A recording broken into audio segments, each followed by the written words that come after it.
बोलिए श्री वृंदावन बिहारी लाल की जय। भक्त वत्सल भगवान की जय। मेरे गोविंद की जय। मेरे वासुदेव की जय। नमो ब्रह्मण्य देवाय गो ब्राह्मण हिताय च जगदीशाय कृष्णाय गोविंदाय नमो नमः। हम श्रीमद् भगवत गीता के 8वें अध्याय का आज श्रवण करने जा रहे हैं।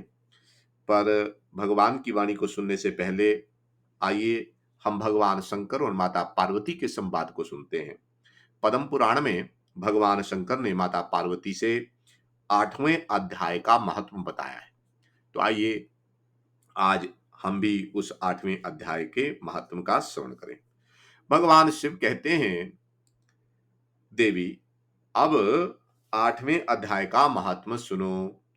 उसके सुनने से तुम्हें बड़ी प्रसन्नता होगी। लक्ष्मी जी के पूछने पर भगवान विष्णु ने उन्हें इस प्रकार अष्टम अध्याय का महात्म बताया था। दक्षिण में आमर्दकपुर नामक एक प्रसिद्ध नगर है। वहां भाव शर्मा नामक एक ब्राह्मण रहता था, जिसने वैश्या को पत्नी बनाकर रखा था। वह मांस खाता, मदिरा पीता, श्रेष्ठ पुरुषों का धन चुराता, पराई स्त्री से व्यभिचार करता और शिकार खेलने में दिलचस्पी रखता था। वह बड़े भयानक स्वभाव का था और मन में बड़े बड़े हौसले रखता था। एक दिन मदिरा पीने वालों का समाज जुटा था। उसमें भाव शर्मा ने भरपेट ताड़ी पी, खूब गले तक उसे चढ़ाया। अतः अजीर्ण से अत्यंत पीड़ित होकर वह पापात्मा कालवश मर गया और बहुत बड़ा ताड़का वृक्ष हुआ। उसकी घनी और ठंडी छाया का आश्रय लेके ब्रह्म राक्षस भाव को प्राप्त हुई। कोई पति पत्नी वहां रहा करते थे। उनके पूर्व जन्म की घटना इस प्रकार है। एक कुशिबल नामक ब्राह्मण था, जो वेद वेदांग के तत्वों का ज्ञाता, संपूर्ण शास्त्रों के अर्थ का विशेषज्ञ और सदाचारी था। उसकी स्त्री का नाम कुमति था। वह बड़े खोटे विचार की थी। वह ब्राह्मण विद्वान होने पर भी अत्यंत लोभवश अपनी स्त्री के साथ प्रतिदिन भैंस, काल पुरुष और घोड़े आदि बड़े दोनों दोनों को ग्रहण किया करता था, परंतु दूसरे ब्राह्मण को दान में मिली हुई कोड़ी भी नहीं देता था। वे ही दोनों पति पत्नी कालवश मृत्यु को प्राप्त होकर ब्रह्म राक्षस हुए। वो भूख और प्यास से पीड़ित हो इस पृथ्वी पर घूमते हुए उस ताड़ वृक्ष के पास आए और उसके मूल भाग में विश्राम करने लगे। इसके बाद पत्नी ने पति से पूछा, नाथ, हम लोगों का यह महान दुख कैसे दूर होगा तथा इस ब्रह्म राक्षस योनि से किस प्रकार हम दोनों की मुक्ति होगी? तब उस ब्राह्मण ने कहा, ब्रह्म विद्या के उपदेश, अध्यात्म तत्व के विचार और कर्म विधि के ज्ञान बिना किस प्रकार संकट से छुटकारा मिल सकता है। बोले, ब्रह्म विद्या के उपदेश, कि कोई आके ब्रह्म विद्या का उपदेश कर दे, अध्यात्म तत्व के विचार, की सत्संग मिल जाए, और कर्म विधि के ज्ञान, की क्या करना चाहिए, क्या नहीं करना चाहिए, कैसे करना चाहिए, ये सब ज्ञान के बिना किस प्रकार संकट से छुटकारा मिल सकता है। यह सुनकर पत्नी ने पूछा, किम तद ब्रह्म किमाध्यात्मम किम कर्म पुरुषोत्तम। पुरुषोत्तम, वह ब्रह्म क्या है, अध्यात्म क्या है और कर्म कौन सा है? उसकी पत्नी के इतना कहते ही जो आश्चर्य की घटना घटित हुई उसको सुनो। उपयुक्त वाक्य गीता के 8वें अध्याय का आधा श्लोक था। उसके श्रवण से वह वृक्ष उस समय ताड़ के रूप को त्याग कर भाव शर्मा नामक ब्राह्मण हो गया। मतलब शरीर ही बदल गया। पेड़ था पर मनुष्य हो गया। तत्काल ज्ञान होने से विशुद्ध चित्त होकर वह पाप के चोले से मुक्त हो गया तथा उस आधे श्लोक के ही महात्म से वे पति पत्नी भी मुक्त हो गए। उनके मुख से देवता ही 8वें अध्याय का आधा श्लोक उनके मुख से देवात ही 8वें अध्याय का आधा श्लोक निकल पड़ा था। तदंतर आकाश से एक दिव्य विमान आया और वे दोनों पति पत्नी उस विमान पर आरूढ़ होकर स्वर्गलोक को चले गए। वहां का यह सारा वृत्तांत अत्यंत आश्चर्यजनक था। उसके बाद उस बुद्धिमान ब्राह्मण भाव शर्मा ने आदर पूर्वक उस आदि श्लोक को लिखा और देव देव जनार्दन की आराधना करने की इच्छा से वह मुक्तिदायिनी काशीपुर में चला गया। वहां उस उदार बुद्धि वाले ब्राह्मण ने भारी तपस्या आरंभ की। उसी समय क्षीर सागर की कन्या भगवती लक्ष्मी ने हाथ जोड़कर देवताओं के भी देवता जगतपति जनार्दन से पूछा, नाथ, आप सहसा नींद त्याग कर खड़े क्यों हो गए? श्री भगवान बोले, देवी, काशीपुरी में भागीरथी के तट पर बुद्धिमान ब्राह्मण भाव शर्मा मेरी भक्ति रस से परिपूर्ण होकर अत्यंत कठोर तपस्या कर रहा है। वह अपनी इंद्रियों को वश में करके गीता के 8वें अध्याय के आधे श्लोक का जप करता है। मैं उसकी तपस्या से बहुत संतुष्ट हूँ।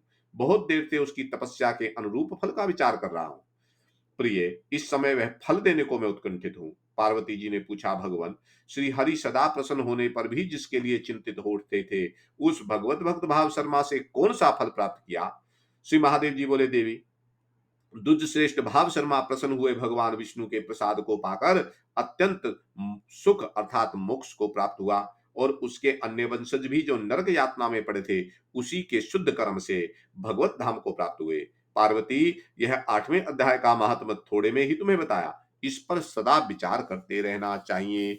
बोलिए श्री शंकर भगवान की जय, माता पार्वती की जय, नंद नंदन भगवान श्री कृष्ण कन्हैया लाल की जय। तो आइए अब भगवान की वाणी को सुनते हैं। तो भगवान श्री हरि अर्जुन से क्या कह रहे हैं, 8वें अध्याय में इसका श्रवण करते हैं।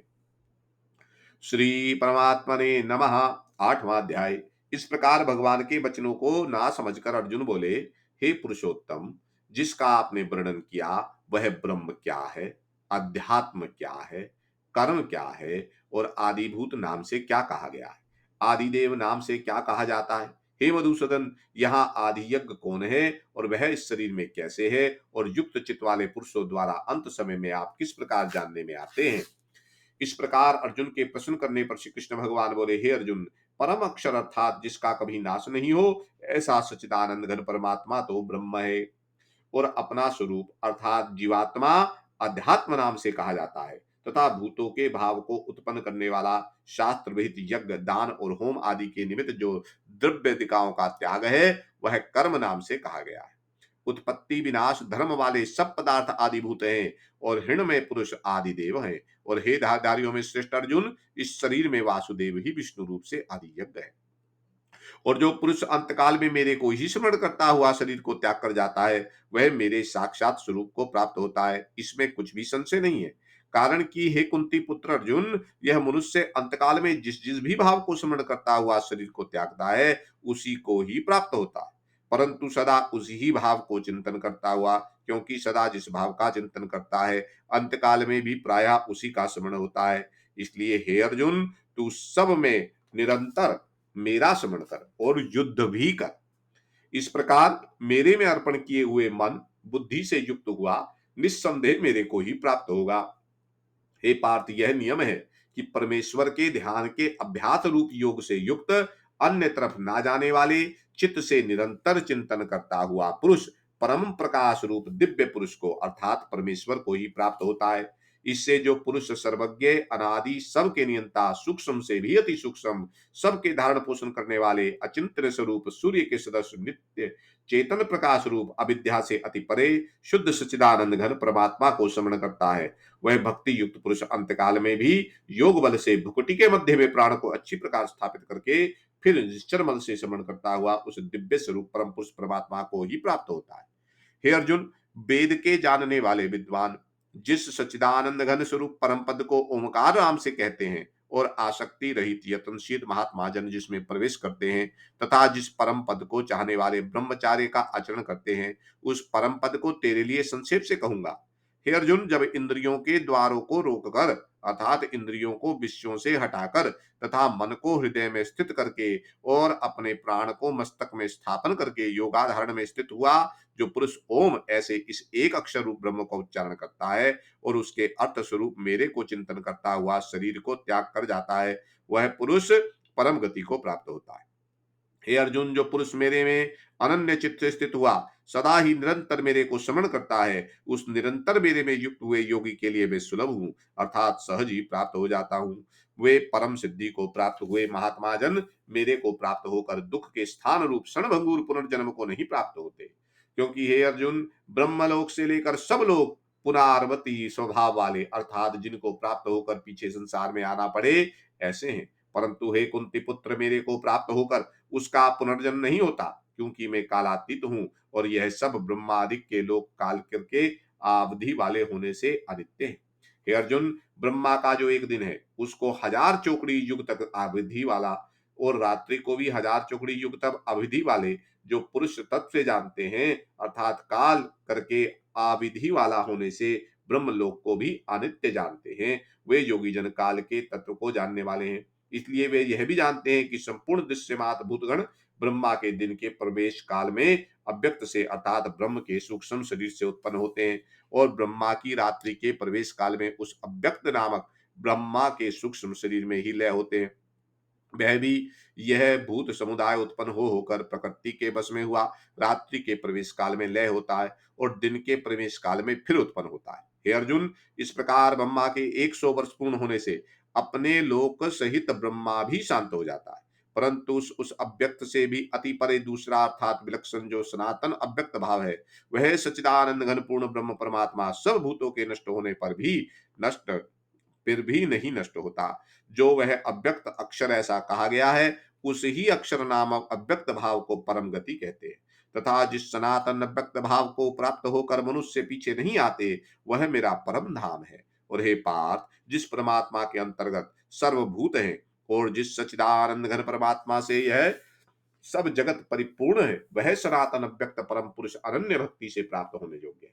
और हे अर्जुन, जिस काल में शरीर त्याग कर गए हुए योगी जन पीछे ना आने वाली गति को और पीछे आने वाली गति को भी प्राप्त होते हैं, उस काल को अर्थात मार्ग को कहूंगा। उन दो प्रकार के मार्गों में से जिस मार्ग में ज्योतिर्मय अग्नि अभिमानी देवता है और दिन का अभिमानी देवता है और शुक्ल पक्ष का अभिमानी देवता है और उत्तरायण के 6 महीनों का अभिमानी देवता है, उस मार्ग में मरकर गए हुए ब्रह्मवेता अर्थात परमेश्वर की उपासना से परमेश्वर को परोक्ष भाव से जानने वाले योगी जन उपरोक्त देवताओं द्वारा कर्म से ले गए हुए ब्रह्म को प्राप्त होते हैं। जिस मार्ग में धूमाभिमानी देवता है और रात्रि अभिमानी देवता है तथा कृष्ण पक्ष का अभिमानी देवता है और दक्षिणायन के 6 महीने का अभिमानी देवता है, उस मार्ग में मरकर गया हुआ साकाम कर्म योगी उपरोक्त देवताओं द्वारा कर्म से ले गया हुआ चंद्रमा की ज्योति को प्राप्त होकर स्वर्ग में अपने शुभ कर्मों का फल भोग कर पीछे आता है। क्योंकि जगत के यह दो प्रकार के सुख और कृष्ण अर्थात देवयान और पितृयान मार्ग सनातन माने गए हैं। इनमें एक के द्वारा गया हुआ पीछे न आने वाली परम गति को प्राप्त होता है और दूसरे द्वारा गया हुआ पीछे आता है अर्थात जन्म मृत्यु को प्राप्त होता है। हे पार्थ, इस प्रकार इन दोनों मार्गों को तत् से जानता हुआ कोई भी योगी मोहित नहीं होता, अर्थात फिर वह निष्काम भाव से ही साधन करता है, कामनाओं में नहीं फंसता। इस कारण हे अर्जुन, तू सब काल में सम्मत बुद्धि रूप योग से युक्त हुआ, अर्थात निरंतर मेरी प्राप्ति के लिए साधन करने वाला हो। क्योंकि योगी पुरुष इस रहस्य को तत्व से जानकर वेदों के पढ़ने में तथा यज्ञ तप और दान आदि के करने में जो पुण्य फल कहा है, उस सब को निस्संदेह उल्लंघन कर जाता है और सनातन परम पद को प्राप्त होता है। इति श्रीमद् भगवद गीता रूपी उपनिषद एवं ब्रह्म विद्या तथा योग शास्त्र विशेषज्ञ श्री कृष्ण और अर्जुन के संवाद में अक्षर ब्रह्म योग नामक 8वां अध्याय। तो आइए एक बार भगवत नाम स्मरण कर लेते हैं। श्रीमन्नारायण नारायण नारायण, लक्ष्मी नारायण नारायण नारायण, वैकुंठ नारायण नारायण नारायण, वामन नारायण नारायण नारायण, गोविंद नारायण नारायण नारायण, लक्ष्मी नारायण नारायण नारायण, विठ्ठल नारायण नारायण नारायण। बोलिए भक्त वत्सल भगवान की जय, मेरे गोविंद की जय, मेरे वासुदेव की जय।